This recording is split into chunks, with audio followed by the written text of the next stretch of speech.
어서 오세요. 달빛이 내리는 곳이라면 어디라도 책방이 되는 신비한 곳. 달빛 아래 책방입니다. 오늘 제가 여러분들께 읽어드릴 책은 조예은 작가의 트로피컬 나이트입니다. 이 책은 다양한 장르의 매력을 한데 모은 단편 소설집인데요. 호러, 스릴러, 아포칼립스, 미스터리 등 여러 장르를 넘나들며 독자에게 서늘한 공포와 따뜻한 감동을 동시에 선사합니다. 또 독특한 상상력도 빼놓을 수 없는 특징인데요. 괴물, 악마, 살인마가 주인공으로 등장하기도 하고요. 외로운 인간과 괴물의 관계를 통해 연민과 사랑을 그려내는 감정의 깊이마저 건드려주는 책입니다. 오늘은 다 읽어드리지 못하고 2가지 이야기를 읽어드릴 건데요. 최근 읽은 책 중에서 가장 몰입력 있게 읽지 않았나 싶습니다. 너무 재밌어서 잠을 못 잘지도 모릅니다.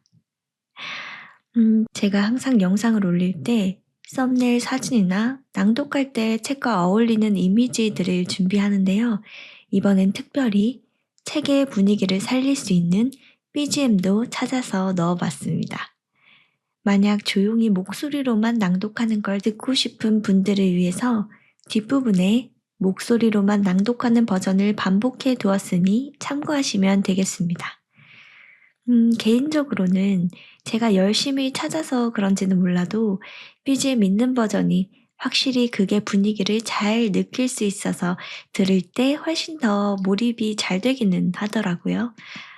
들어보시고 관심 있으신 분들은 영상 더보기란에 책을 구매하실 수 있는 링크 걸어두었으니까요. 책을 좀 더 읽어보고 싶다 하시는 분들은 링크를 통해서 구매해 주시면 감사하겠습니다. 자, 그럼 무섭고도 애틋한 한여름의 트로피카나 스파클링처럼 짜릿하고 다채로운 트로피컬 나이트. 지금 시작하겠습니다.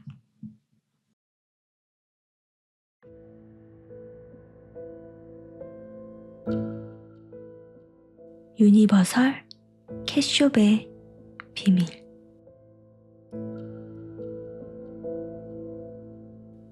그의 SNS엔 유독 고양이를 찾는다는 글이 많아 보였다. 사라지는 고양이들이 하도 많아서 9시 뉴스에 나올 정도였다. 나도 그 뉴스를 봤다. 딱딱한 인상의 중년 남자가 참담한 목소리로 말했다. 고양이들이 사라지고 있습니다. 정말이었다. 어떤 기준이나 특성도 없이 무작위였다. 고양이들은 거리에서, 집에서, 침대에서, 소파에서 사라졌다. 직접 문을 열고 나가기도 했고 그냥 갑자기 눈 깜빡하는 사이에 없어지기도 했다. 집고양이만이 아니었다. 길고양이들도 확연히 줄어들었다. 가출인지 납치인지조차 몰랐다.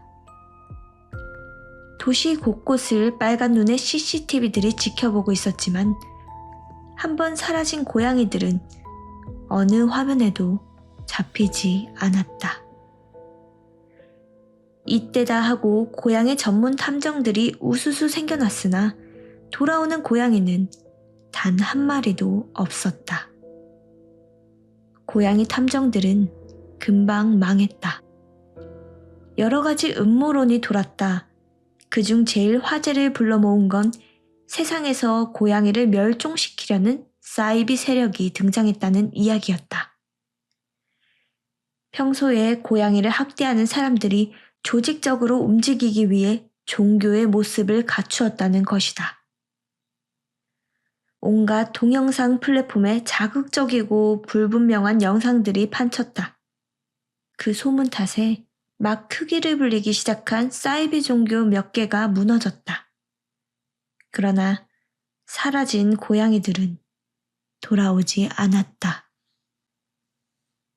고양이들은 어디로 갔을까? 가족을 잃은 사람들은 슬퍼했고 지쳐갔다. 도시는 우울에 잠겼다.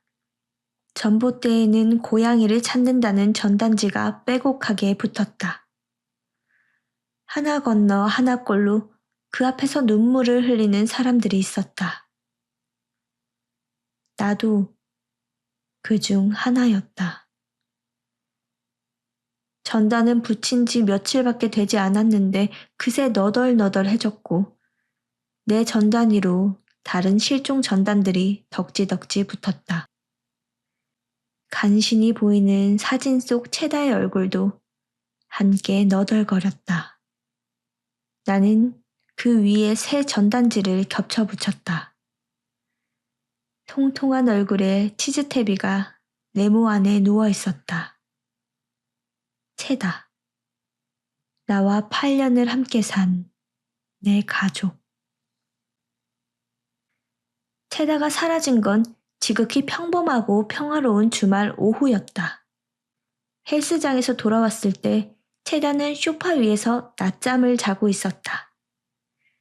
부드러운 털로 덮인 배가 어떤 소박한 리듬으로 오르내릴 때마다 갈색 점이 박힌 코에서 기분 좋은 소리가 났다. 광목 커튼 너머로 비치는 햇살은 따스했으며 체다가 구경하기 좋아하는 베란다 밖에서는 어린애들이 뛰노는 소리가 났다. 그때 나는 생각했다. 이 장면을, 이 순간을 평생 기억하고 싶다고.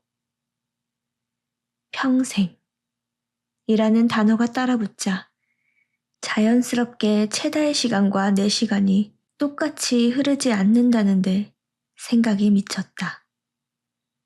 언젠가는 우리 둘 중 누군가 혼자 남는 날이 오겠지. 인간과 반려동물의 관계란 그런 거니까. 하지만 따져보면 사람과 사람의 사이라고 딱히 다른 것도 아니다. 나는 미래를 상상했고 그러자 갑자기 슬퍼졌다.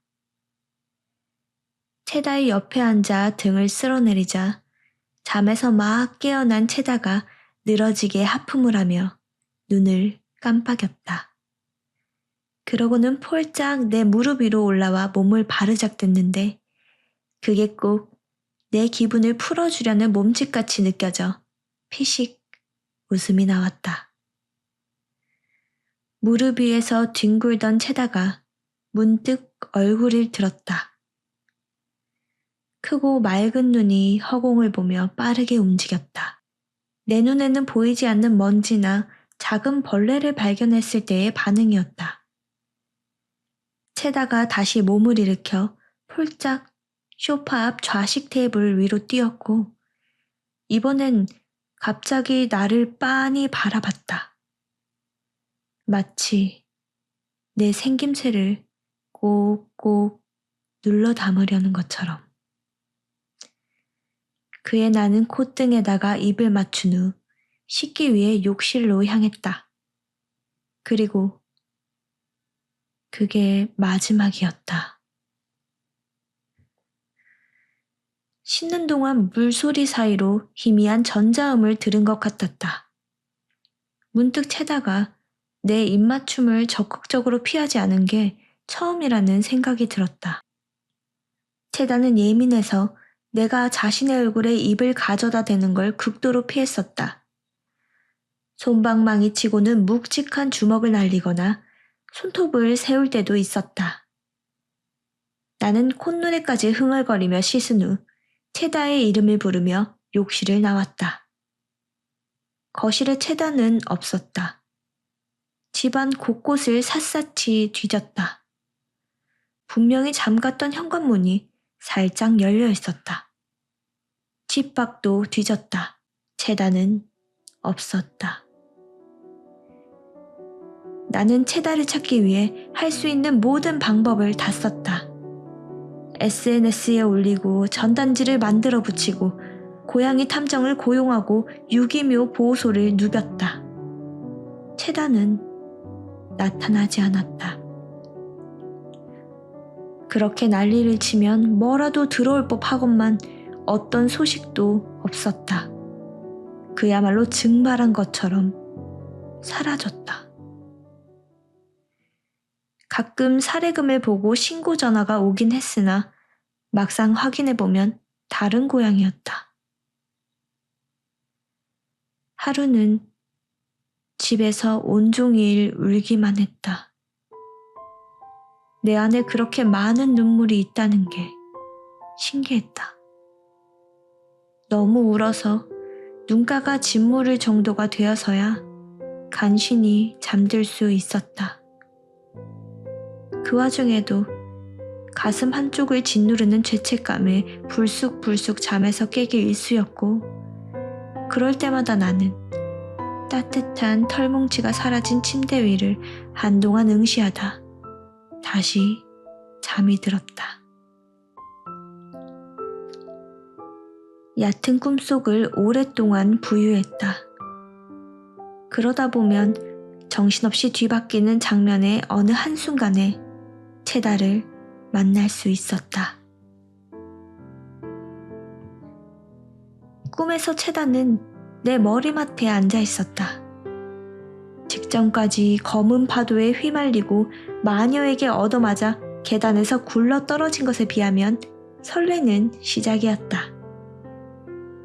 체다는 내 이마에 앙증맞은 발을 올리고는 위로라도 하는 것처럼 위아래로 툭툭 두드린 뒤 입을 열었다. 작은 입에서 사람 말이 튀어나왔다. 너무 걱정하지 마. 나는 잘 지낼 거야. 체다가 내 콧장등을 핥았다. 꿈속인데도 잠이 쏟아졌다. 간만에 굉장히 깊은 잠을 잤던 것 같다. 일어났을 땐 아침이었다. 체다가 사라지고 일주일이 조금 넘게 지났다. 나는 시간이 날 때마다 습관처럼 전단지를 들고 온 동네를 누볐다. 가방에서 전단지가 빠지는 날이 없었다.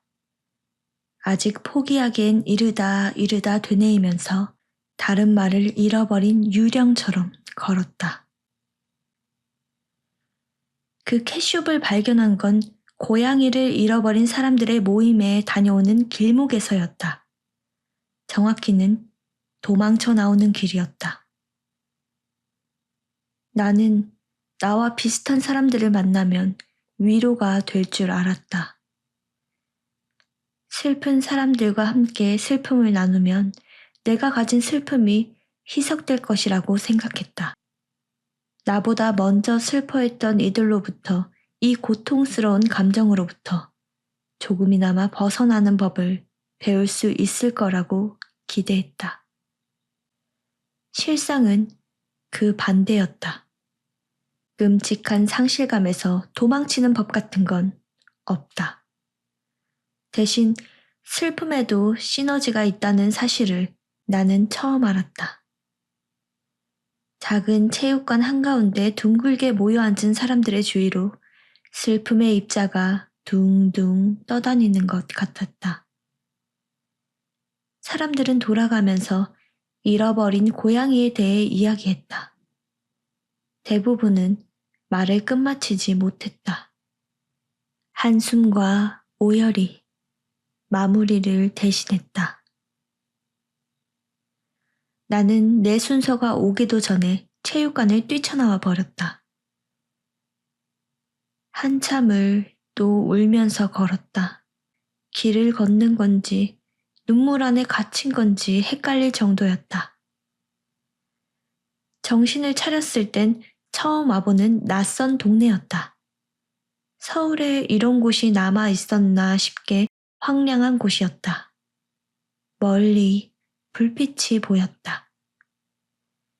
시야가 번져 보이는 탓에 형태는 알 수 없었지만 그 불빛은 빨강에서 초록으로, 초록에서 노랑으로 색을 바꿔가며 깜빡였다.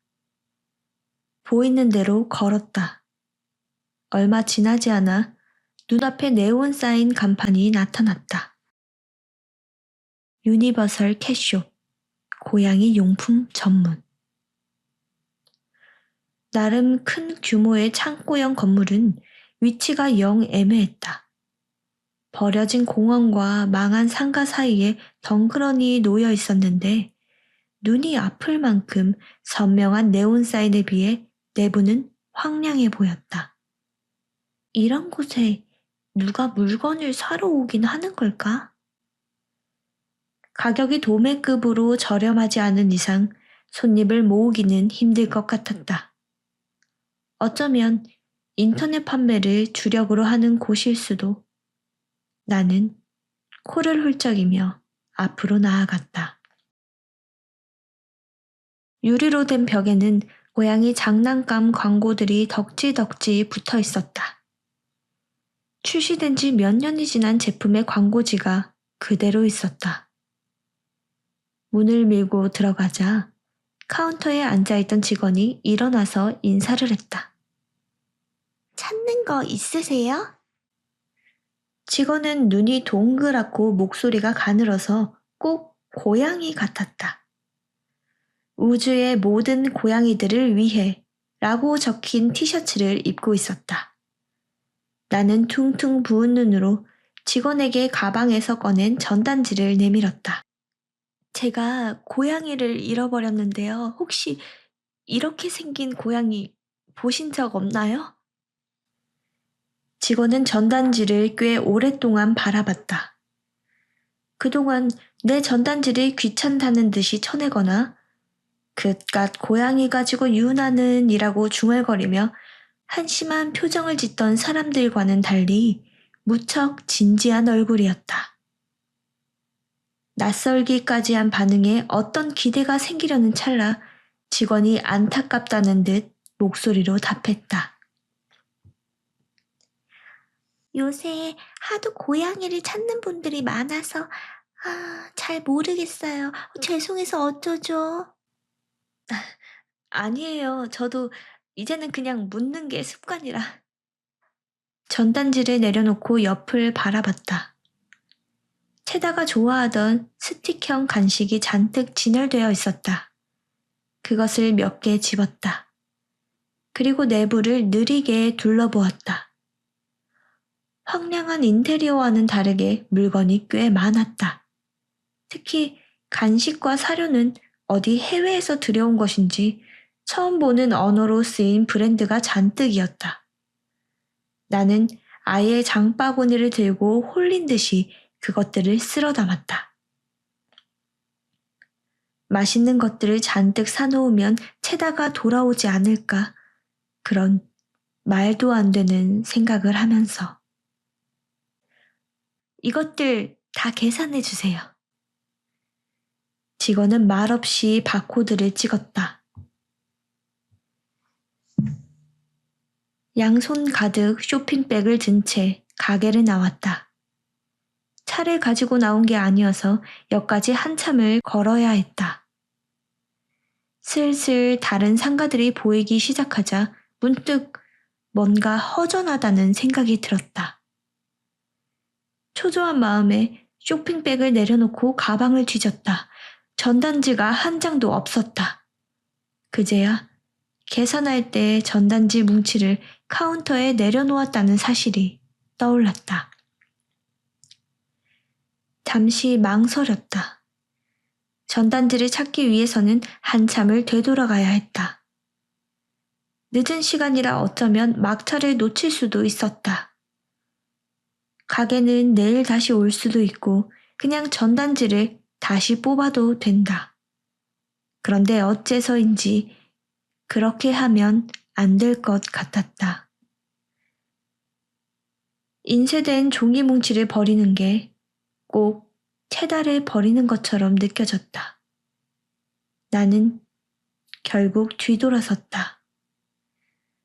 그건 내 노력과 슬픔과 상실감, 채다와 함께한 8년을 되찾기 위한 증거이기도 했다.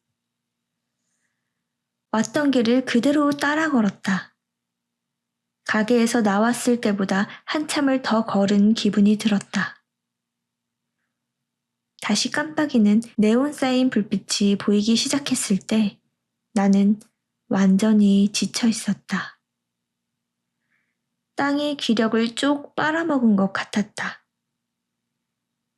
쇼핑백을 내려놓고 눈앞의 가게를 바라봤다. 조명이 전부 꺼져 있었다. 영업이 끝났나? 나는 당황해서 시간을 확인했다. 자정이었다. 짙은 낭패감이 몰려왔다. 이제는 울 힘도 없었다. 불 꺼진 캣숍은 꼭 낡고 거대한 박스 같았다. 가게 앞으로 다가가도 변하는 건 없었다. 입구는 굳게 닫혀서 열리지 않았다. 이정표처럼 환하게 빛나는 건 네온 사인 간판뿐이었다. 나는 짐을 내려놓고 잠시 건물의 서늘한 외벽에 등을 기댔다. 땀을 식히며 택시를 부를지 그냥 걸을지에 대해서 고민하던 와중에 기묘한 게 눈에 띄었다. 공원에서 나온 검은 무리가 이쪽으로 다가오고 있었다.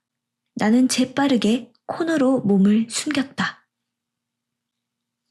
무리의 정체는 네온 사인 아래서 드러났다. 나는 내 눈을 의심했다. 그건 못해도 20마리 좋게 넘을 것 같은 고양이 무리였다. 열과 행을 지켜 나타난 그들은 자연스럽게 건물 뒤쪽으로 향했다. 나는 벽에 몸을 붙인 채 조심스럽게 움직였다. 저 중에 체다가 있을지도 몰라. 그런 생각에 심장이 터질 것처럼 뛰었다. 곧 건물의 뒷면이 나타났다. 널브러진 쓰레기통과 잡동사니 사이로 녹색 철문이 보였다. 고양이들은 꼬리를 꼿꼿이 세운 채 그림자처럼 조용히 움직였다. 동작이 절도 있고 대열이 흐트러짐 없어서 무슨 군대처럼 느껴졌다. 맨 앞열의 고양이들 중 하나가 슬쩍 문을 밀었다. 문은 기다렸다는 듯이 부드럽게 열렸다. 어두운 내부가 드러났다. 고양이들은 누가 뭘 할 것도 없이 안으로 훌쩍 뛰어들어갔다. 마지막 고양이가 안쪽으로 사라지고 철문이 닫히기 직전 나는 손잡이 끄트머리를 붙잡았다. 바스락거리는 쇼핑백은 밖에 던져둔 채 그들을 따라 안으로 향했다. 직원은 없었다. 고양이들은 계산을 기다리는 손님처럼 카운터에서부터 일렬로 줄 서 있었다. 안쪽에서 삐걱거리는 소리가 났다. 나는 통조림 진열대 뒤에 숨어 그들을 지켜봤다. 일렬로 선 줄이 점점 줄어들었다. 카운터 안쪽으로 들어간 고양이들은 다시 나오지 않았다. 그 안에 빨려 들어가는 구멍이라도 있는 것 같았다. 제일 마지막이었던 검은 고양이가 카운터 안쪽으로 점프했다. 부딪히거나 작지 않은 소리는 나지 않았다. 나는 진열대 앞으로 나와서 고양이들이 사라진 곳을 바라보았다. 카운터 안쪽은 바닥이 뻥 뚫려 있었다. 깊숙한 아래로 향하는 계단이 있었고 다른 통로와 이어져 있는 듯 했다. 나는 한참을 망설이다가 결국 안으로 몸을 집어넣었다. 여기까지 온 이상 고양이들이 어디로 가는 건지 알아야 했다. 계단과 이어진 통로는 비좁았다. 내 체구가 아마 조금만 더 컸더라면 꼼짝없이 끼고 말았을 것이다.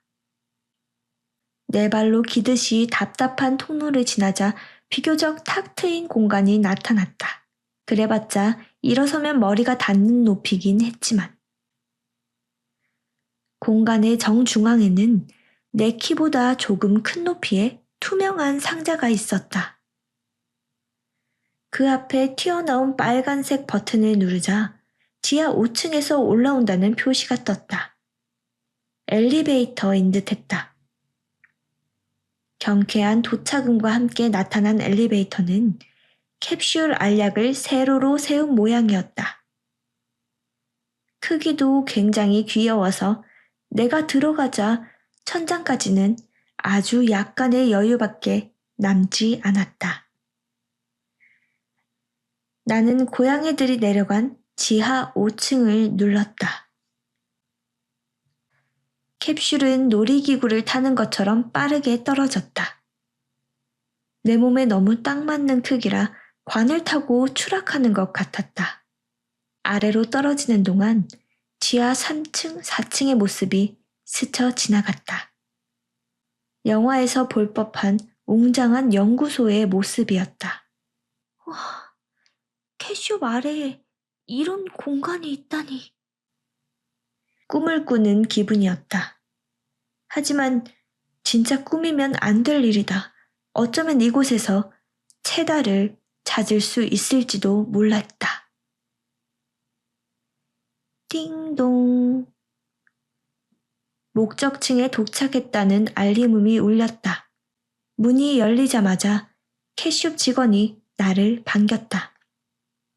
이제 보니 눈동자가 노란색이다. 그가 말했다. 역장님이 있는 곳으로 데려다 줄게요.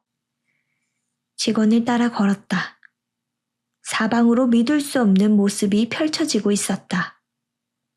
타원과 직사각형 사이의 유선형 기계 안에 고양이들이 안전벨트를 메고 앉아 있었다. 출발을 기다리는 버스들 같았다. 그런 게 한둘이 아니었다. 적어도 수십 대는 되는 것 같았다. 나는 입을 벌리고 주위를 두리번거렸다. 캐리어를 끄는 고양이, 기계를 손보는 고양이, 슬픈 표정을 짓는 고양이, 온통 고양이들이었다. 앞서가던 직원이 말했다. 고양이별로 돌아갈 준비를 하고 있는 거예요. 여기는 터미널이랍니다. 아우. 고양이별이요? 원래 탑승 수속을 하면 외부 종족은 출입이 금지되는데 역장님이 전단지를 보고 마음이 흔들리셨나 봐요. 자세한 건 역장님에게 들으세요. 아우. 직원은 순식간에 흰 고양이로 변했다.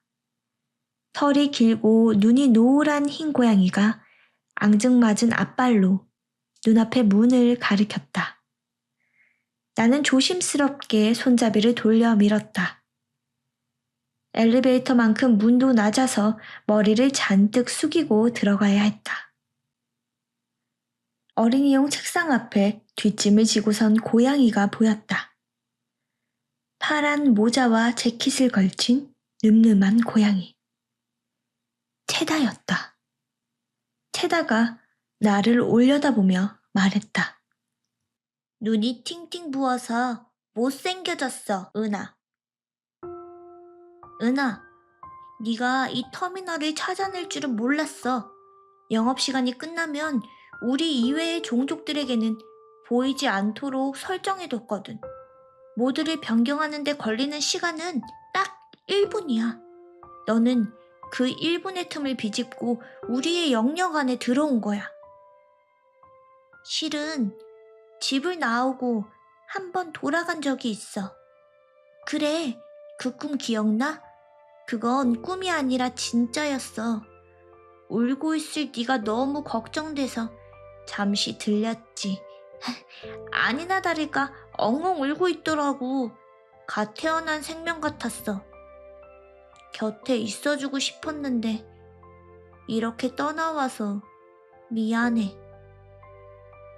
어디서부터 말해야 할까? 우리는 아주 먼 우주에서 왔어.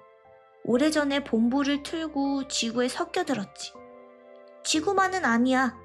우리와 비슷한 생명체가 살고 있는 모든 행성에 사찰단을 파견했어. 우리는 파견된 행성의 정보를 수집해서 우리 별로 보내는 일을 해. 그래, 내가 맨날 낮잠을 자고 하루 종일 집안에서 뒹굴기만 하는 것처럼 보여도 사실은 일을 하고 있었단 말이야. 게다가 난 직급도 높아서 굉장히 바빴다고. 예를 들면 참치 간식의 제조법 같은 건 우리 행성에 정말 필요한 정보야. 그렇게 맛있는 건 처음 먹어봤어. 우린 꽤 오랜 시간 공을 들여서 정보를 수집했어. 물론 그 과정에서 그냥 지구의 털을 잡아버린 동료도 있고 좋지 않은 일을 당한 동료도 있지.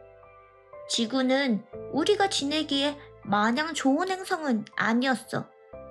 좋은 인간이 많았지만 그렇지 않은 인간도 많았고 그들이 만든 기계와 시스템, 사나운 원주민 고양이들까지 우리를 위협했지. 나도 내가 이 행성에서 이렇게나 오래 머물게 될 거라고는 생각지 못했어. 아, 우리는 지구 고양이들보다 훨씬 오래 살아. 아마 너보다도 오래 살 거야. 우리가 처음 만났을 때를 기억해? 험악한 지구 고양이들에게 둘러싸여 있던 걸 네가 도와줬잖아. 그때만 해도 난 너무 작았으니까. 나는 너와의 생활이 꽤 마음에 들었어.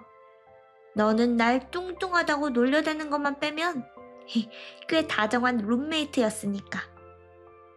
나를 쓰다듬는 네 손의 감촉, 나를 부르는 목소리 같은 게 다 좋았어. 너와 좀 더 함께하고 싶었는데 이번에 고향에서 급한 귀한 명령이 떨어졌어. 아무래도 좋지 않은 일이 생긴 것 같아. 외부 침략이라든가 내부 분쟁이라든가 하는 머리 아픈 일들 말이야. 우리는 한 달에 걸쳐서 돌아갈 준비를 했어. 먼저 도착한 순서대로 우주선을 출발시켰지. 그리고 오늘이 바로 마지막 우주선이야. 오늘을 기점으로 이 터미널은 문을 닫아. 채다가 말을 멈췄다. 나는 울먹이며 물었다. 그럼 다시 돌아오지 않아? 나도 어떻게 될지 모르겠어. 고향에 가봐야 알 수 있을 것 같아. 위험할 수도 있는 거지? 응. 채다가 쪼그려 앉은 나의 어깨를 위로하듯이 쓰다듬었다. 오랜만에 느껴보는 따뜻하고 말랑말랑한 감촉이었다. 그대로 채다를 안아 도망치고 싶었다. 고양이 별의 사정이고 뭐고 그냥 나랑 살면 안 돼? 그런 질문이 목구멍까지 차올랐지만 애써 참았다. 채다의 두 눈에는 어떤 책임감이 서려 있었다. 집안에 나타난 바퀴벌레를 잡아줬을 때처럼 단단한 눈이었다. 나는 채다를 품에 꽉 안으며 말했다. 언제든지 돌아와. 기다릴게. 채다도 팔을 벌려서 내 목을 껴안았다. 부드럽고 따뜻한 털복숭이 팔. 이 온기를 오래오래 기억하고 싶다. 주머니에서 바스락거리는 소리가 났다. 손을 집어넣자 스틱형 참치 간식 한 세트가 나왔다. 무거운 짐을 조금이라도 줄이느라 겉옷에 우겨 넣은 거였다. 나는 그걸 채다에게 건넸다. 아껴 먹어. 채다가 간식을 받아들며 말했다. 너도 밥 거르지 마. 나 원래 잘 먹잖아. 야식은 좀 줄여. 건강에 안 좋대. 우리는 오랫동안 눈을 마주봤다. 그 황금빛 눈 안에 우리가 함께한 8년이 고스란히 담겨 있었다. 역장실 문이 열리고 흰 고양이가 들어왔다. 거대한 엔진 소리와 덜덜거리는 마찰음이 들렸다. 체다와 내가 딛고 선 바닥이 진동하기 시작했다. 흰 고양이가 말했다. 역장님, 출발 시간입니다. 체다의 팔이 손끝에서 멀어져 갔다. 나는 우주선으로 향하는 노란 고양이의 늠름한 뒷모습을 지켜봤다. 제일 큰 우주선의 맨 앞자리에 올라탄 체다가 나를 향해 손을 흔들었다. 나는 자리에서 일어나 우주선이 떠오르는 방향으로 달렸다. 지진이라도 난 것처럼 바닥이 흔들렸다. 바닥이 치솟고 있었다. 캐숍의 지붕이 열리고 까만 밤하늘이 나타났다. 우주선들이 고요히 하늘로 떠오르기 시작했다. 나는 팔을 크게 흔들었다. 체다에게, 지구에 머물다 돌아가는 모든 고양이들에게 건네는 인사였다.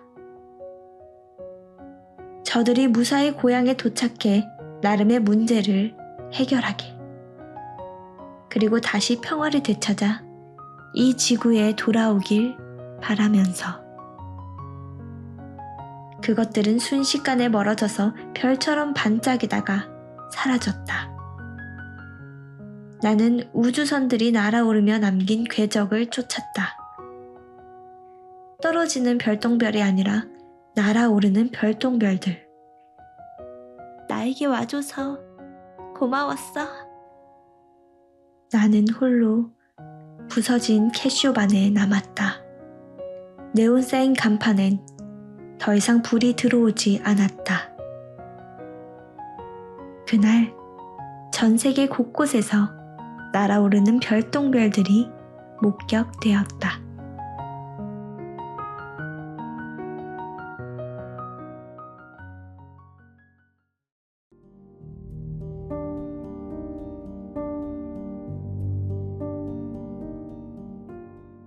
할로우 키즈.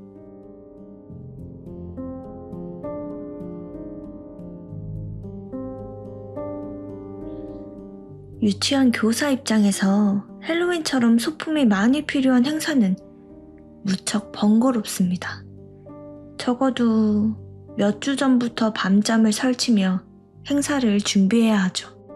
물론 우리 유치원이 더 유난이긴 해요. 간판에 프리미엄이 붙은 영어 유치원이거든요. 그렇다고 제가 헬로윈을 싫어하기만 하는 건 아닙니다. 어설픈 분장을 하고서 웃는 아이들을 보면 저도 무척 즐거워져요. 갈수록 학부모들의 분장 솜씨가 좋아지는 것도 느낍니다. 요새는 다들 자기 아이들이 얼마나 귀여운지 혹은 얼마나 귀여운 옷을 입었는지 보여주고 싶어 하잖아요. SNS나 개인 방송에 올리기도 하고요. 그런데 가끔 그럴 때가 있어요. 아이들이 아이템을 장착한 게임 캐릭터처럼 느껴질 때가요. 그냥 그렇다고요. 헬로윈이니까 유령 이야기를 해볼까요? 우리 유치원에도 괴담이 있답니다. 밤마다 투명한 아이들이 뛰논다는 그런 지루한 괴담이요. 전 사실 괴담 좋아해요. 모든 일에는 이유가 있잖아요. 괴담이라 불릴 만큼 말도 안 되는 일에도 사실은 어떤 이유가 있지 않을까요? 그러니까 형사님도 이렇게 제 앞에 앉아 말도 안 되는 이야기를 듣고 계신 것 아닌가요?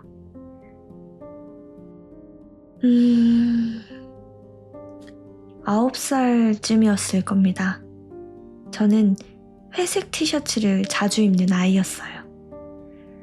엄마가 시장에서 산 5장의 10,000원짜리 세트를 돌려 입었거든요. 회색이라 뭐가 묻더라도 티가 덜 나고 매일 입힐 옷을 고민하지 않아도 돼서 효율적이라는 게 엄마의 이유였습니다. 그런데 어느 날 그리 친하지 않은 짝꿍이 묻더군요. 너는 왜 맨날 같은 옷만 입어? 말문이 막혔습니다. 당황한 제 반응이 재밌었던 짝꿍은 복도를 뛰어다니며 외쳤어요. 은주는 일주일 내내 같은 옷만 입는데요. 빨지도 않나 봐. 더럽고 냄새나. 그 순간 제 몸에서 정말로 냄새가 나는 것 같은 착각이 일었습니다. 엄청난 악취였어요. 귀찮다는 이유로 같은 옷을 여러 벌 산 엄마도, 소리 지르는 짝꿍도, 이상한 시선으로 저를 바라보는 반 아이들도, 어딘가 안쓰러운 빛을 띤 담임 선생님의 눈빛도 전부 끔찍했어요. 세상에서 사라지고 싶은 기분이었습니다. 저는 그날 집에서 엄마에게 악을 지르며 뗐었어요. 다음 날은 다른 티셔츠를 입었지만 참담한 기분은 여전했습니다.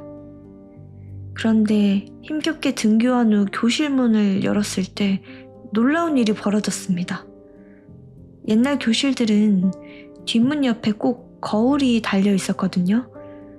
문득 돌아본 거울 안에 제가 없었습니다. 무슨 말인지 아시겠어요? 영화 채널에서 종종 방영하던 영화 할로우맨을 기억하나요? 그 투명인간 나오는 SF 스릴러요. 그 영화 같았어요. 교실에 누구도 저를 보지 못했습니다.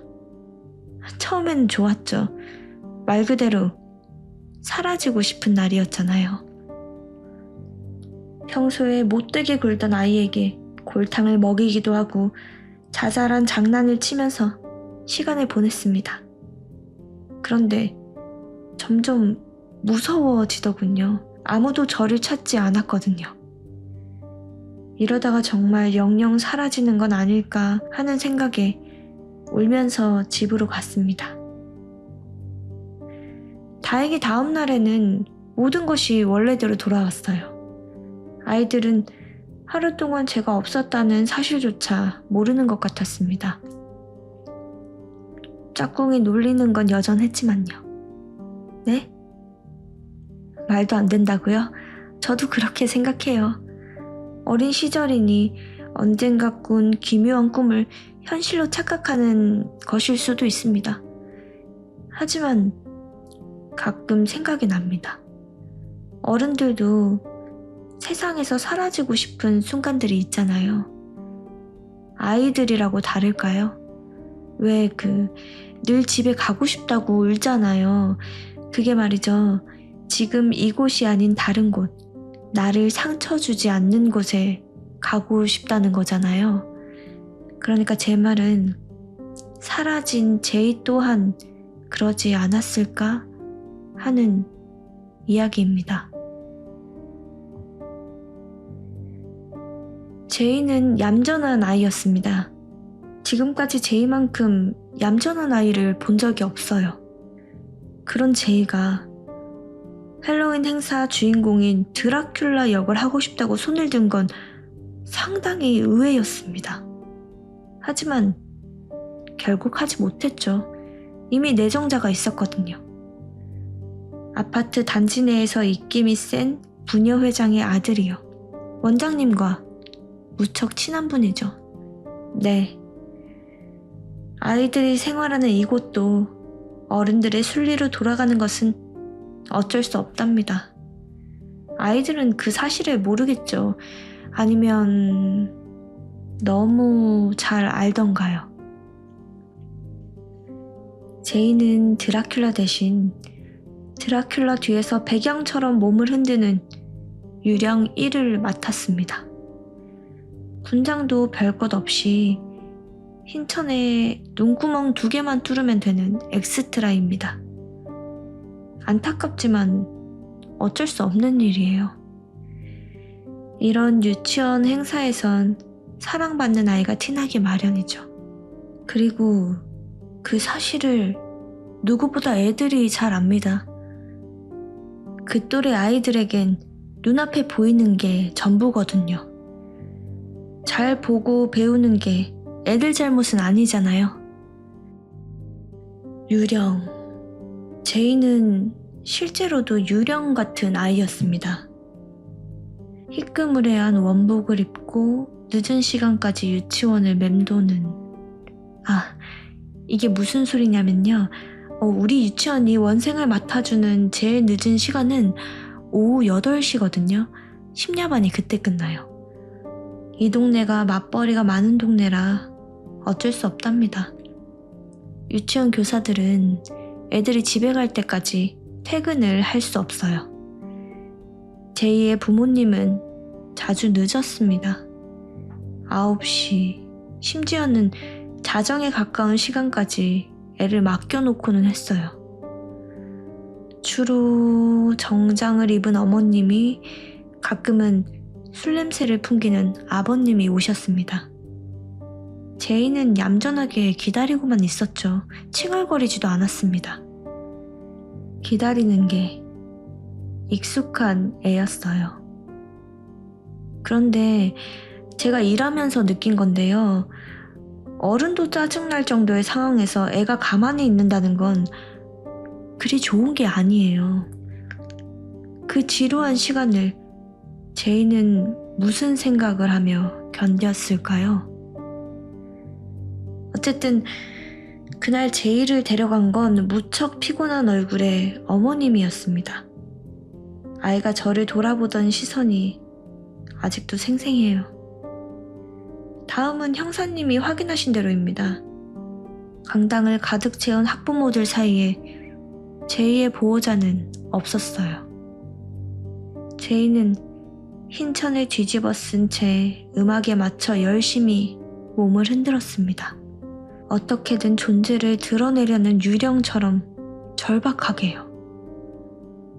하지만 저 말고는 누구도 제이에게 시선을 두지 않았죠. 다들 자기 아이들 보기 바빴을 테니까요.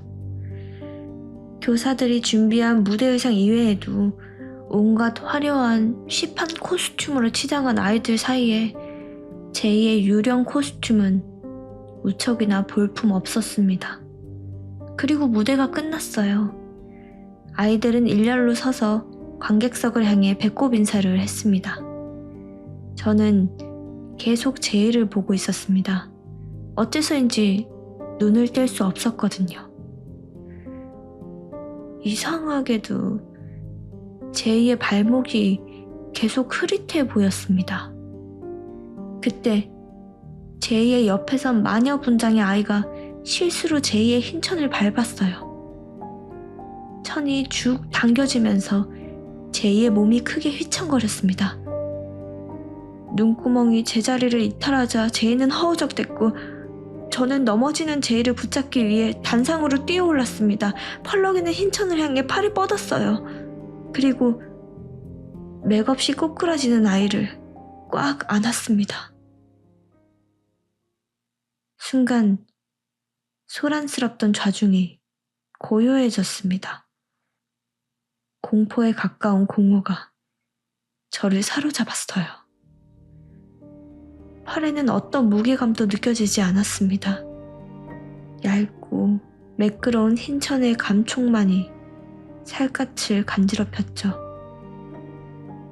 느리게 눈을 뜨고 옹시한 자리에는, 제이가 있어야 할 자리에는 아무도 없었습니다. 정말 아무것도 없었습니다. 제품에 남은 건 유령의 허물 같은 흰 천뿐이었어요. 그리고 천마저도 손 안에서 미끄러져 바닥을 굴렀죠. 이게 헬로윈 실종 사건의 전말입니다.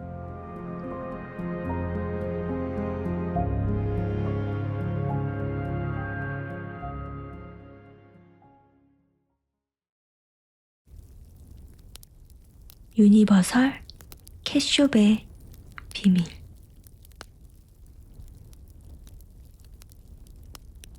그의 SNS엔 유독 고양이를 찾는다는 글이 많아 보였다.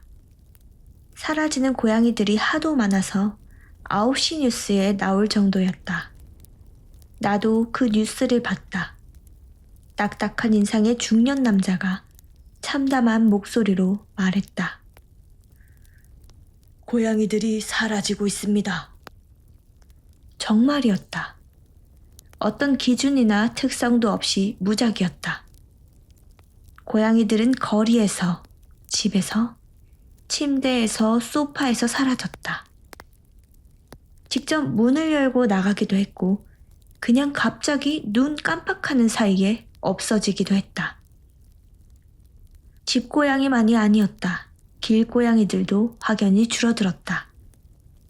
가출인지 납치인지조차 몰랐다.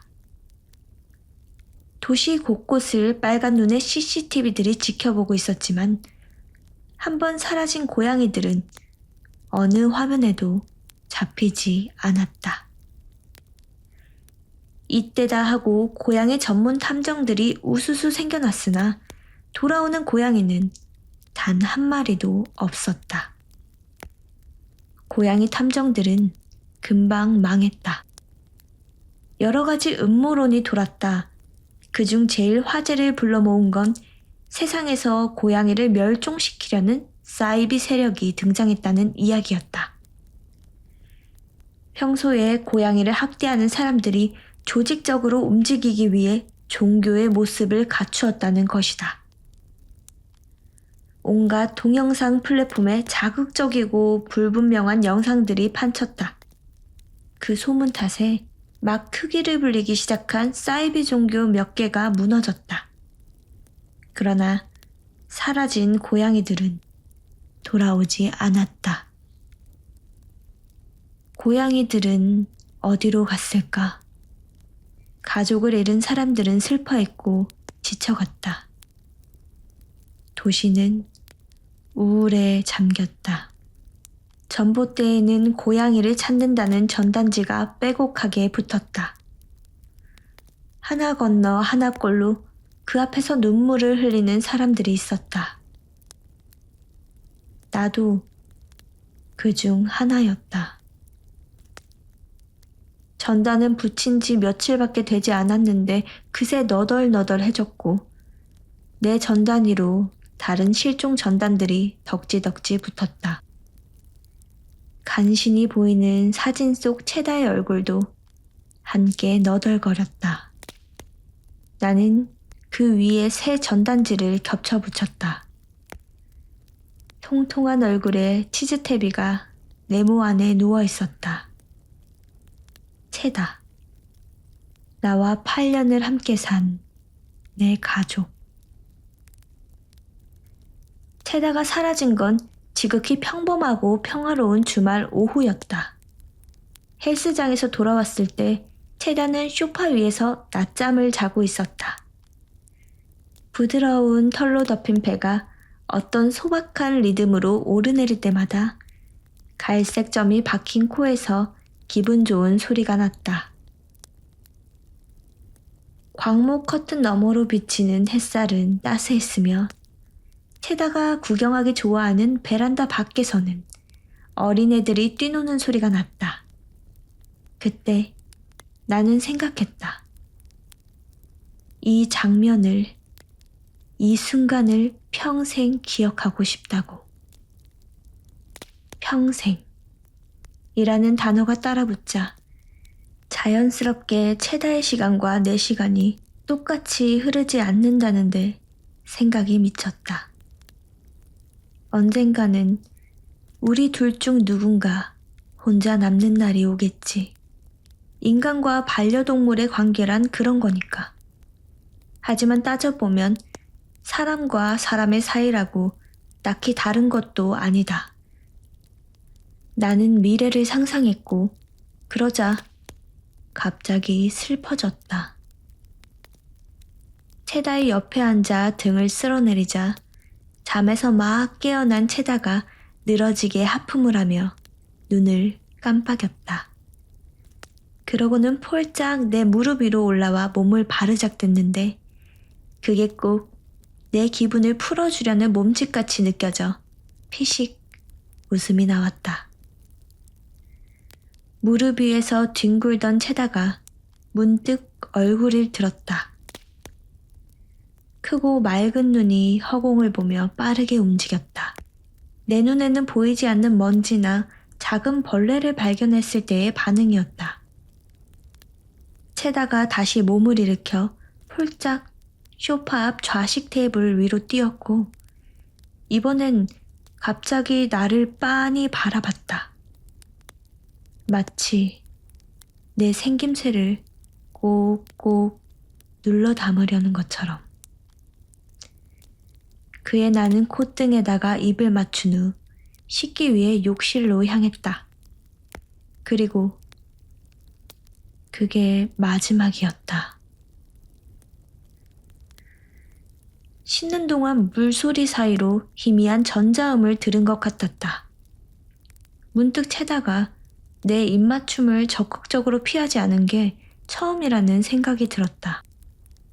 채다는 예민해서 내가 자신의 얼굴에 입을 가져다 대는 걸 극도로 피했었다.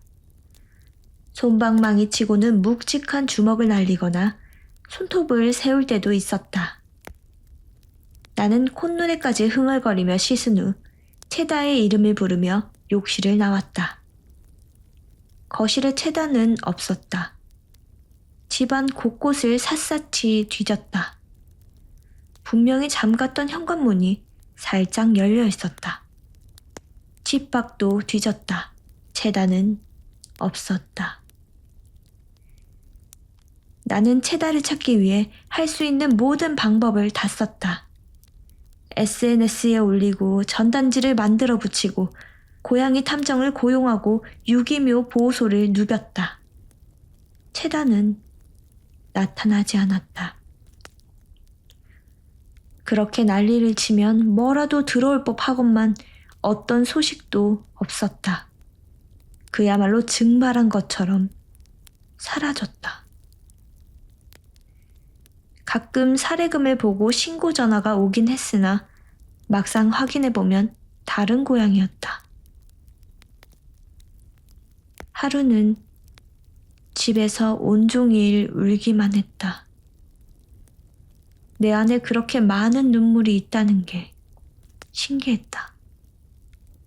너무 울어서 눈가가 짓무를 정도가 되어서야 간신히 잠들 수 있었다. 그 와중에도 가슴 한쪽을 짓누르는 죄책감에 불쑥불쑥 잠에서 깨기 일쑤였고 그럴 때마다 나는 따뜻한 털뭉치가 사라진 침대 위를 한동안 응시하다 다시 잠이 들었다. 얕은 꿈속을 오랫동안 부유했다. 그러다 보면 정신없이 뒤바뀌는 장면의 어느 한순간에 채다를 만날 수 있었다. 꿈에서 채다는 내 머리맡에 앉아 있었다. 직전까지 검은 파도에 휘말리고 마녀에게 얻어맞아 계단에서 굴러 떨어진 것에 비하면 설레는 시작이었다. 채다는 내 이마에 앙증맞은 발을 올리고는 위로라도 하는 것처럼 위아래로 툭툭 두드린 뒤 입을 열었다. 작은 입에서 사람 말이 튀어나왔다. 너무 걱정하지 마. 나는 잘 지낼 거야. 채다가 내 콧장등을 핥았다. 꿈속인데도 잠이 쏟아졌다. 간만에 굉장히 깊은 잠을 잤던 것 같다.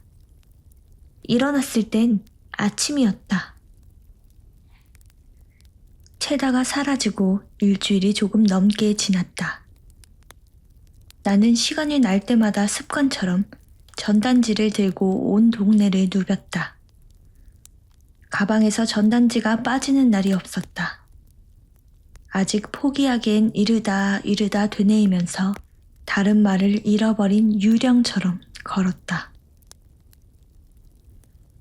그 캐숍을 발견한 건 고양이를 잃어버린 사람들의 모임에 다녀오는 길목에서였다. 정확히는 도망쳐 나오는 길이었다. 나는 나와 비슷한 사람들을 만나면 위로가 될 줄 알았다. 슬픈 사람들과 함께 슬픔을 나누면 내가 가진 슬픔이 희석될 것이라고 생각했다. 나보다 먼저 슬퍼했던 이들로부터, 이 고통스러운 감정으로부터 조금이나마 벗어나는 법을 배울 수 있을 거라고 기대했다. 실상은 그 반대였다. 끔찍한 상실감에서 도망치는 법 같은 건 없다. 대신 슬픔에도 시너지가 있다는 사실을 나는 처음 알았다. 작은 체육관 한가운데 둥글게 모여 앉은 사람들의 주위로 슬픔의 입자가 둥둥 떠다니는 것 같았다. 사람들은 돌아가면서 잃어버린 고양이에 대해 이야기했다. 대부분은 말을 끝마치지 못했다. 한숨과 오열이 마무리를 대신했다. 나는 내 순서가 오기도 전에 체육관을 뛰쳐나와 버렸다. 한참을 또 울면서 걸었다.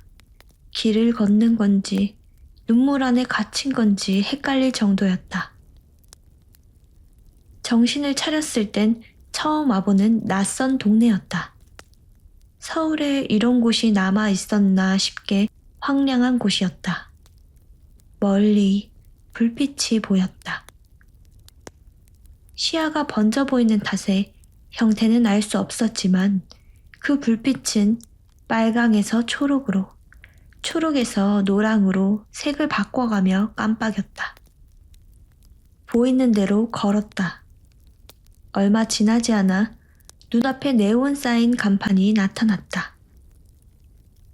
유니버설 캣숍, 고양이 용품 전문. 나름 큰 규모의 창고형 건물은 위치가 영 애매했다. 버려진 공원과 망한 상가 사이에 덩그러니 놓여 있었는데 눈이 아플 만큼 선명한 네온 사인에 비해 내부는 황량해 보였다. 이런 곳에 누가 물건을 사러 오긴 하는 걸까? 가격이 도매급으로 저렴하지 않은 이상 손님을 모으기는 힘들 것 같았다. 어쩌면 인터넷 판매를 주력으로 하는 곳일 수도. 나는 코를 훌쩍이며 앞으로 나아갔다. 유리로 된 벽에는 고양이 장난감 광고들이 덕지덕지 붙어 있었다. 출시된 지 몇 년이 지난 제품의 광고지가 그대로 있었다. 문을 밀고 들어가자 카운터에 앉아있던 직원이 일어나서 인사를 했다. 찾는 거 있으세요? 직원은 눈이 동그랗고 목소리가 가늘어서 꼭 고양이 같았다. 우주의 모든 고양이들을 위해 라고 적힌 티셔츠를 입고 있었다. 나는 퉁퉁 부은 눈으로 직원에게 가방에서 꺼낸 전단지를 내밀었다. 제가 고양이를 잃어버렸는데요. 혹시 이렇게 생긴 고양이 보신 적 없나요? 직원은 전단지를 꽤 오랫동안 바라봤다. 그동안 내 전단지를 귀찮다는 듯이 쳐내거나 그깟 고양이 가지고 유나는 이라고 중얼거리며 한심한 표정을 짓던 사람들과는 달리 무척 진지한 얼굴이었다. 낯설기까지 한 반응에 어떤 기대가 생기려는 찰나 직원이 안타깝다는 듯 목소리로 답했다. 요새 하도 고양이를 찾는 분들이 많아서 잘 모르겠어요. 죄송해서 어쩌죠? 아니에요. 저도 이제는 그냥 묻는 게 습관이라.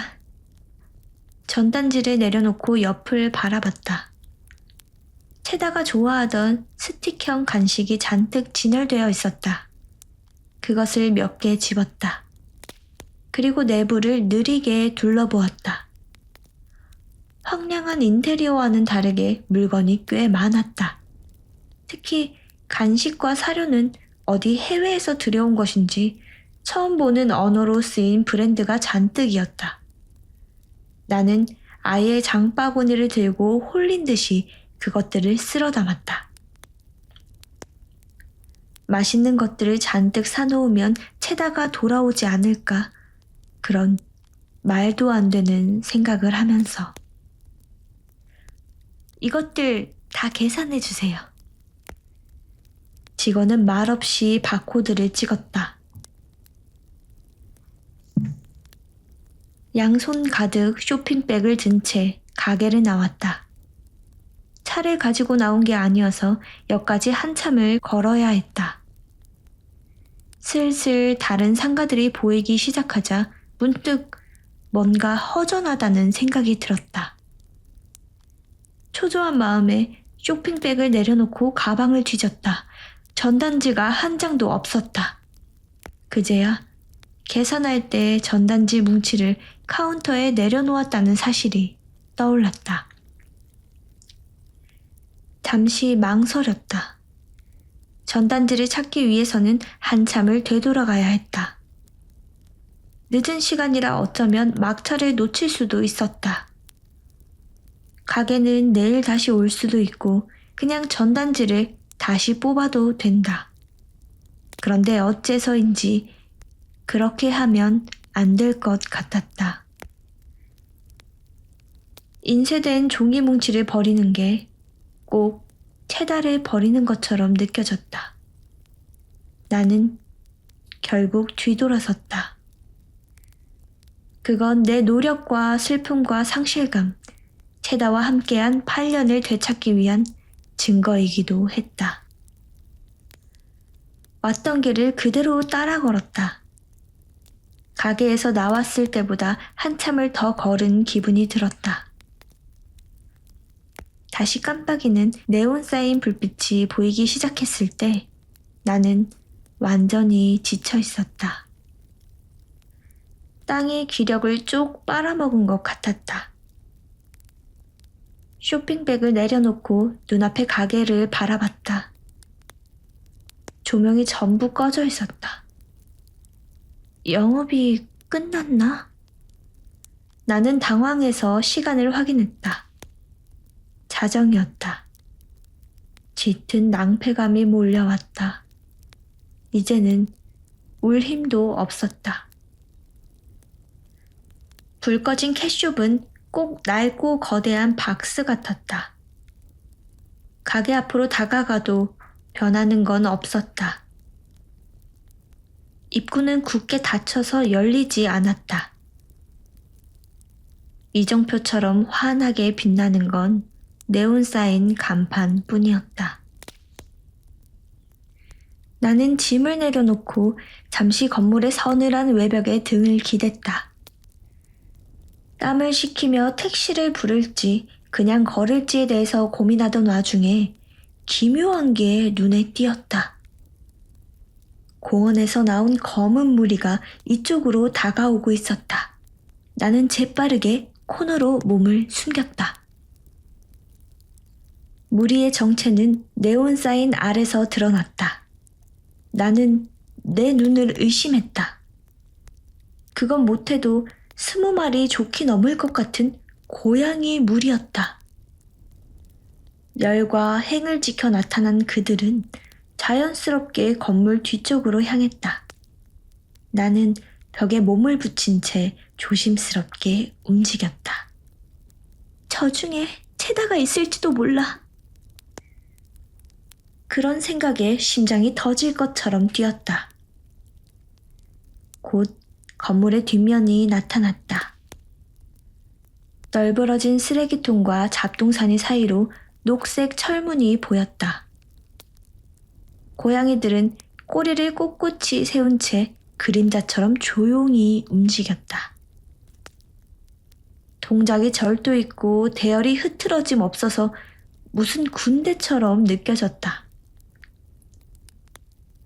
맨 앞열의 고양이들 중 하나가 슬쩍 문을 밀었다. 문은 기다렸다는 듯이 부드럽게 열렸다. 어두운 내부가 드러났다. 고양이들은 누가 뭘 할 것도 없이 안으로 훌쩍 뛰어들어갔다.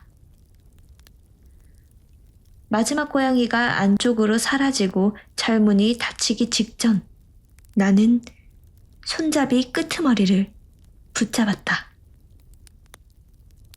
바스락거리는 쇼핑백은 밖에 던져둔 채 그들을 따라 안으로 향했다. 직원은 없었다. 고양이들은 계산을 기다리는 손님처럼 카운터에서부터 일렬로 줄 서 있었다. 안쪽에서 삐걱거리는 소리가 났다. 나는 통조림 진열대 뒤에 숨어 그들을 지켜봤다. 일렬로 선 줄이 점점 줄어들었다. 카운터 안쪽으로 들어간 고양이들은 다시 나오지 않았다. 그 안에 빨려 들어가는 구멍이라도 있는 것 같았다. 제일 마지막이었던 검은 고양이가 카운터 안쪽으로 점프했다. 부딪히거나 작지 않은 소리는 나지 않았다. 나는 진열대 앞으로 나와서 고양이들이 사라진 곳을 바라보았다. 카운터 안쪽은 바닥이 뻥 뚫려 있었다.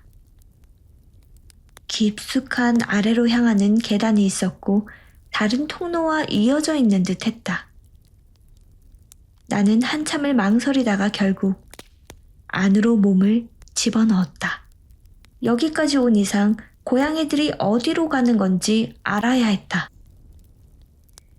계단과 이어진 통로는 비좁았다. 내 체구가 아마 조금만 더 컸더라면 꼼짝없이 끼고 말았을 것이다.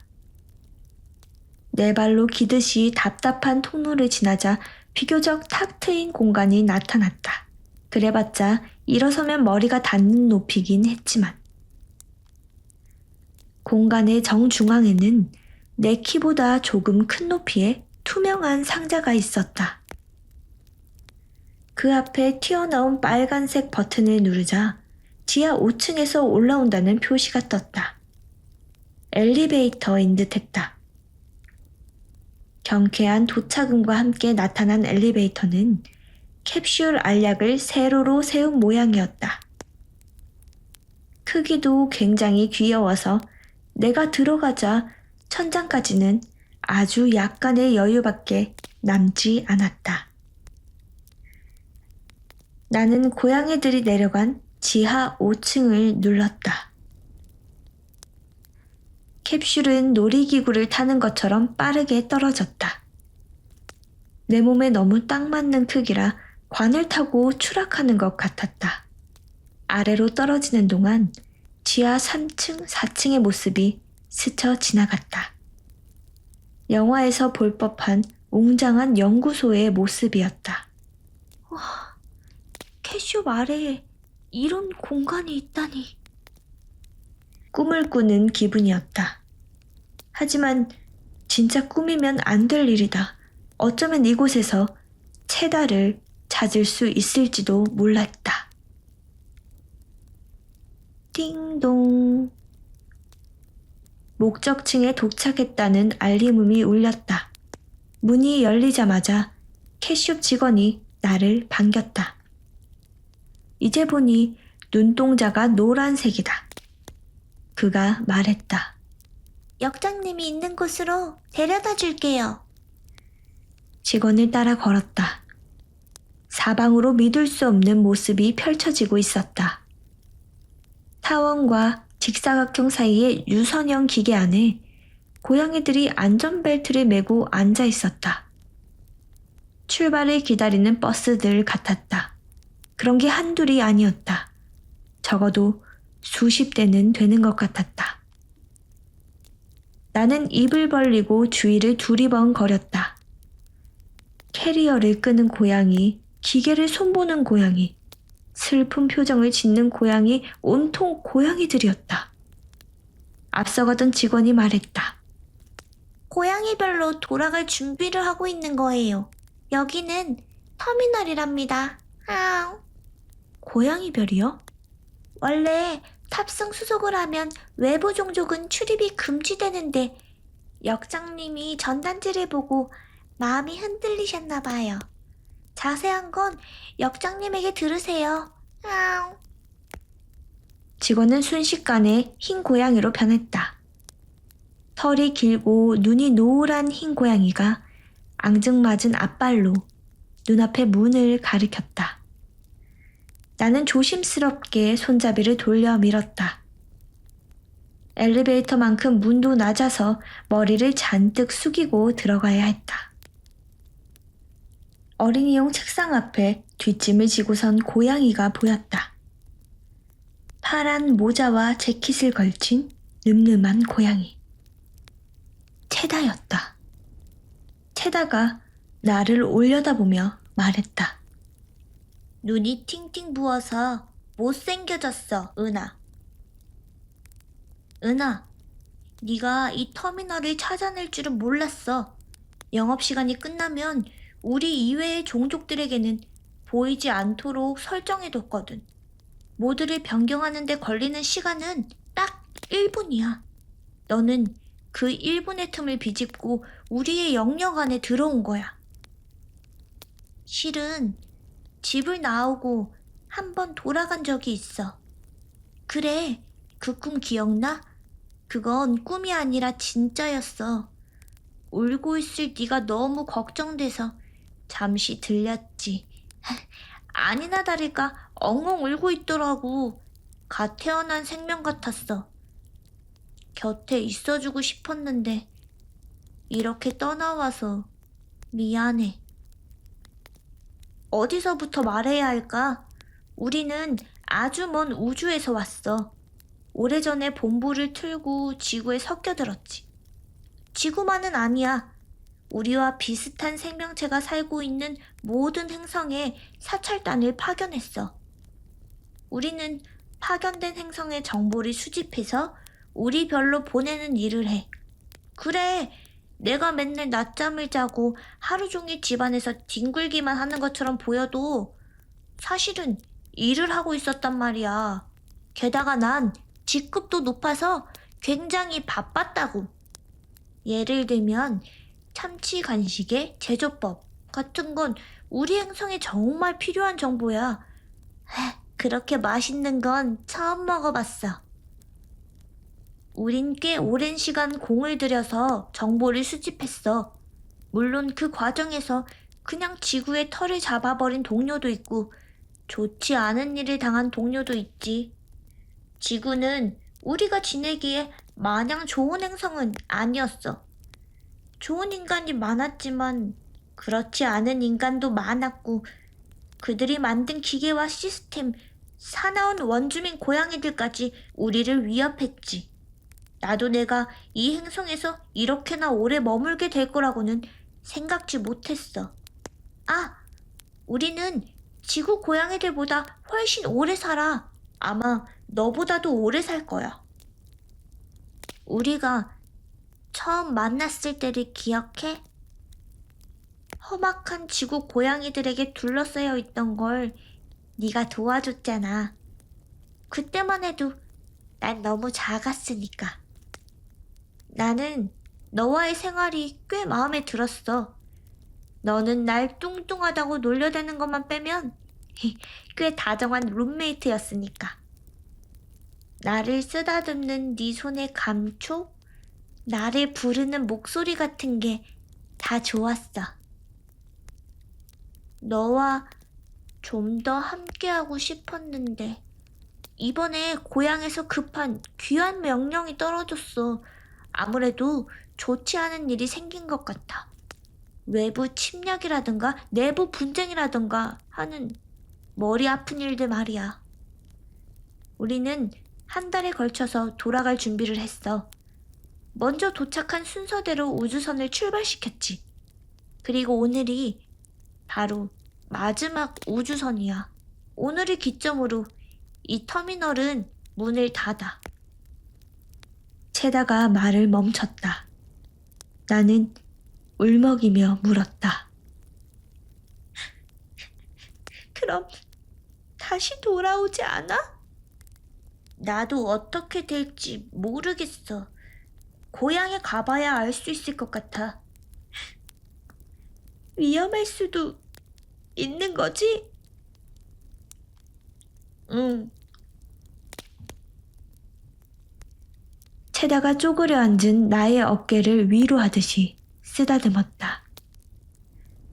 오랜만에 느껴보는 따뜻하고 말랑말랑한 감촉이었다. 그대로 채다를 안아 도망치고 싶었다. 고양이 별의 사정이고 뭐고 그냥 나랑 살면 안 돼? 그런 질문이 목구멍까지 차올랐지만 애써 참았다. 채다의 두 눈에는 어떤 책임감이 서려 있었다. 집안에 나타난 바퀴벌레를 잡아줬을 때처럼 단단한 눈이었다. 나는 채다를 품에 꽉 안으며 말했다. 언제든지 돌아와. 기다릴게. 채다도 팔을 벌려서 내 목을 껴안았다. 부드럽고 따뜻한 털복숭이 팔. 이 온기를 오래오래 기억하고 싶다. 주머니에서 바스락거리는 소리가 났다. 손을 집어넣자 스틱형 참치 간식 한 세트가 나왔다. 무거운 짐을 조금이라도 줄이느라 겉옷에 우겨 넣은 거였다. 나는 그걸 채다에게 건넸다. 아껴 먹어. 채다가 간식을 받아들며 말했다. 너도 밥 거르지 마. 나 원래 잘 먹잖아. 야식은 좀 줄여. 건강에 안 좋대. 우리는 오랫동안 눈을 마주봤다. 그 황금빛 눈 안에 우리가 함께한 8년이 고스란히 담겨 있었다. 역장실 문이 열리고 흰 고양이가 들어왔다. 거대한 엔진 소리와 덜덜거리는 마찰음이 들렸다. 채다와 내가 딛고 선 바닥이 진동하기 시작했다. 흰 고양이가 말했다. 역장님, 출발 시간입니다. 채다의 팔이 손끝에서 멀어져 갔다. 나는 우주선으로 향하는 노란 고양이의 늠름한 뒷모습을 지켜봤다. 제일 큰 우주선의 맨 앞자리에 올라탄 채다가 나를 향해 손을 흔들었다. 나는 자리에서 일어나 우주선이 떠오르는 방향으로 달렸다. 지진이라도 난 것처럼 바닥이 흔들렸다. 바닥이 치솟고 있었다. 캐숍의 지붕이 열리고 까만 밤하늘이 나타났다. 우주선들이 고요히 하늘로 떠오르기 시작했다. 나는 팔을 크게 흔들었다. 채다에게, 지구에 머물다 돌아가는 모든 고양이들에게 건네는 인사였다. 저들이 무사히 고향에 도착해 나름의 문제를 해결하길. 그리고 다시 평화를 되찾아 이 지구에 돌아오길 바라면서. 그것들은 순식간에 멀어져서 별처럼 반짝이다가 사라졌다. 나는 우주선들이 날아오르며 남긴 궤적을 쫓았다. 떨어지는 별똥별이 아니라 날아오르는 별똥별들. 나에게 와줘서 고마웠어. 나는 홀로 부서진 캐숍 안에 남았다. 네온 사인 간판엔 더 이상 불이 들어오지 않았다. 그날 전 세계 곳곳에서 날아오르는 별똥별들이 목격되었다.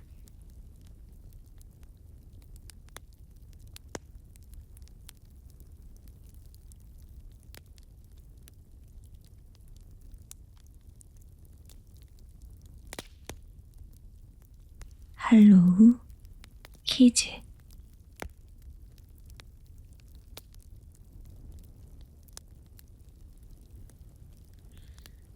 유치원 교사 입장에서 헬로윈처럼 소품이 많이 필요한 행사는 무척 번거롭습니다.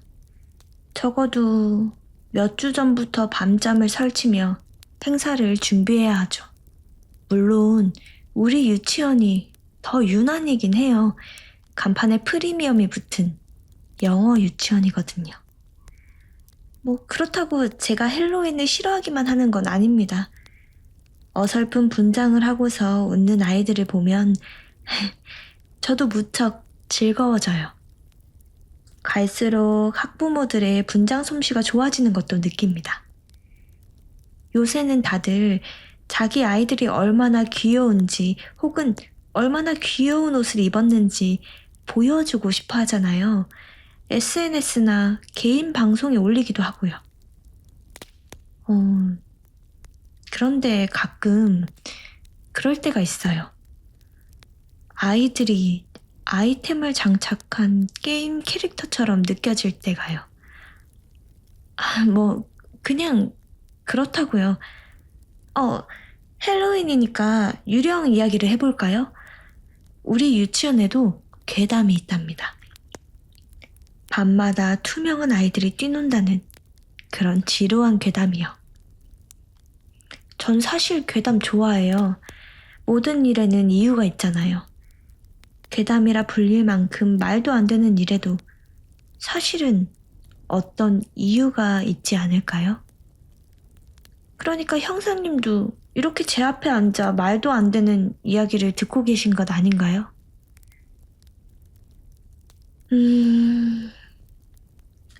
9살쯤이었을 겁니다.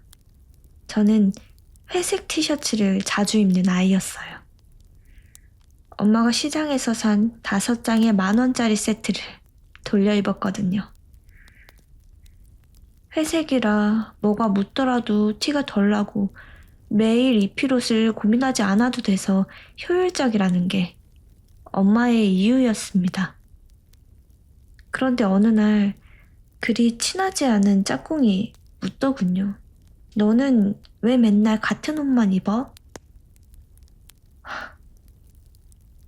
말문이 막혔습니다.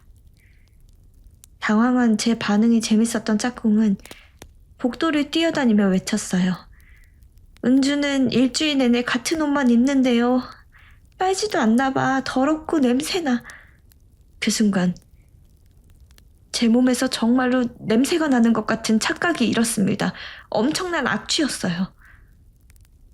귀찮다는 이유로 같은 옷을 여러 벌 산 엄마도, 소리 지르는 짝꿍도, 이상한 시선으로 저를 바라보는 반 아이들도, 어딘가 안쓰러운 빛을 띤 담임 선생님의 눈빛도 전부 끔찍했어요. 세상에서 사라지고 싶은 기분이었습니다. 저는 그날 집에서 엄마에게 악을 지르며 뗐었어요. 다음 날은 다른 티셔츠를 입었지만 참담한 기분은 여전했습니다. 그런데 힘겹게 등교한 후 교실 문을 열었을 때 놀라운 일이 벌어졌습니다. 옛날 교실들은 뒷문 옆에 꼭 거울이 달려 있었거든요. 문득 돌아본 거울 안에 제가 없었습니다. 무슨 말인지 아시겠어요? 영화 채널에서 종종 방영하던 영화 할로우맨을 기억하나요? 그 투명인간 나오는 SF 스릴러요. 그 영화 같았어요.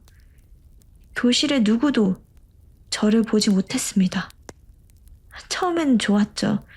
말 그대로 사라지고 싶은 날이었잖아요.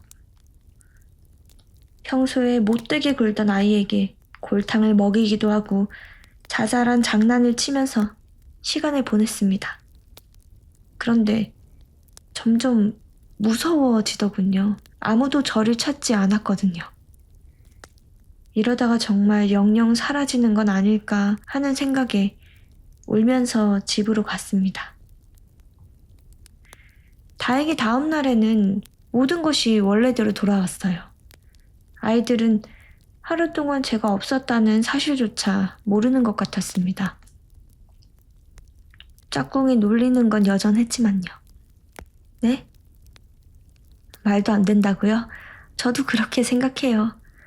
어린 시절이니 언젠가 꾼 기묘한 꿈을 현실로 착각하는 것일 수도 있습니다. 하지만 가끔 생각이 납니다. 어른들도 세상에서 사라지고 싶은 순간들이 있잖아요. 아이들이라고 다를까요? 왜 늘 집에 가고 싶다고 울잖아요. 그게 말이죠. 지금 이곳이 아닌 다른 곳, 나를 상처 주지 않는 곳에 가고 싶다는 거잖아요. 그러니까 제 말은 사라진 제이 또한 그러지 않았을까 하는 이야기입니다.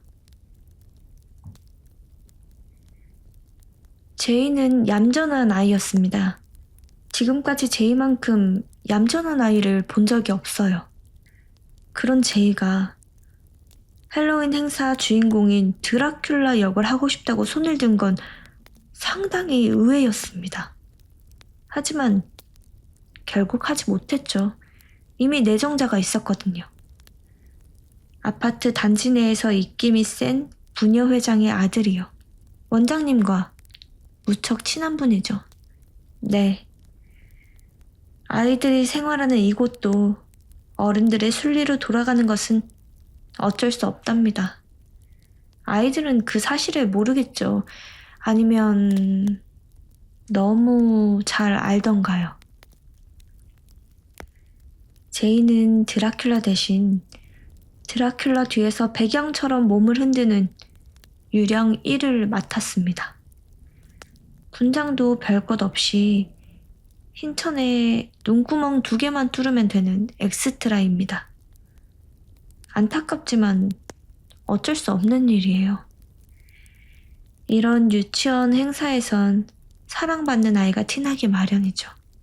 그리고 그 사실을 누구보다 애들이 잘 압니다.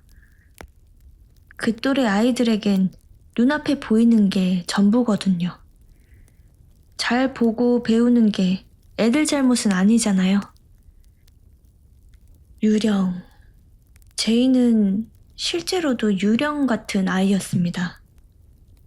희끄무레한 원복을 입고 늦은 시간까지 유치원을 맴도는. 이게 무슨 소리냐면요. 우리 유치원이 원생을 맡아주는 제일 늦은 시간은 오후 8시거든요. 심야반이 그때 끝나요.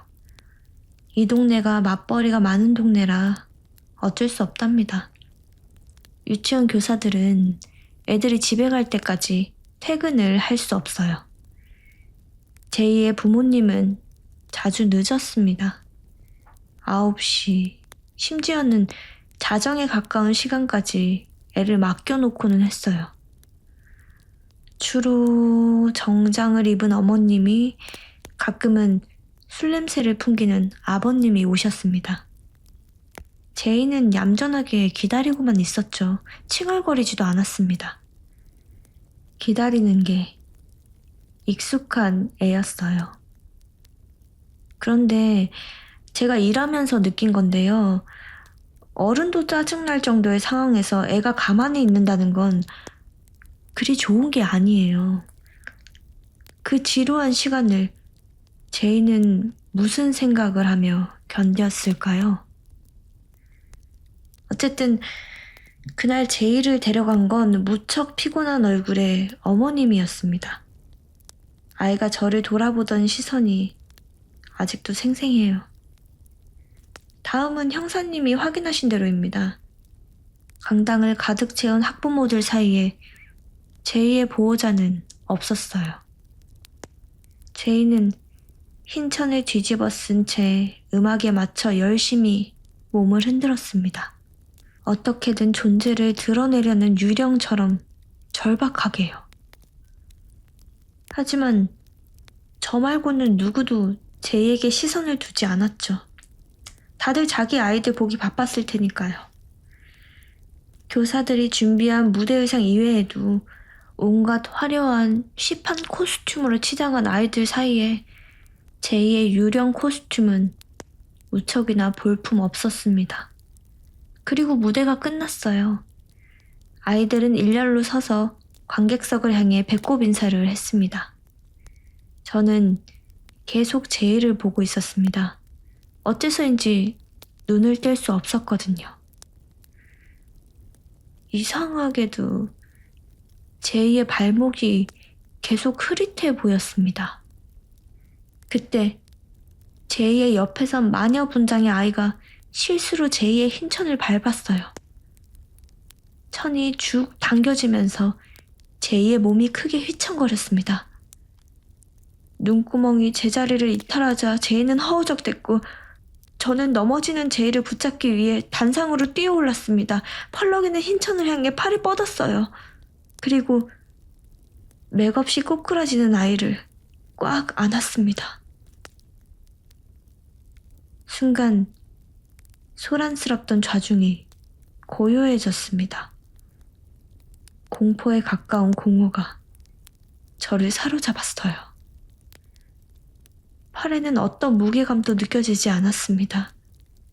얇고 매끄러운 흰천의 감촉만이 살갗을 간지럽혔죠. 느리게 눈을 뜨고 옹시한 자리에는, 제이가 있어야 할 자리에는 아무도 없었습니다. 정말 아무것도 없었습니다.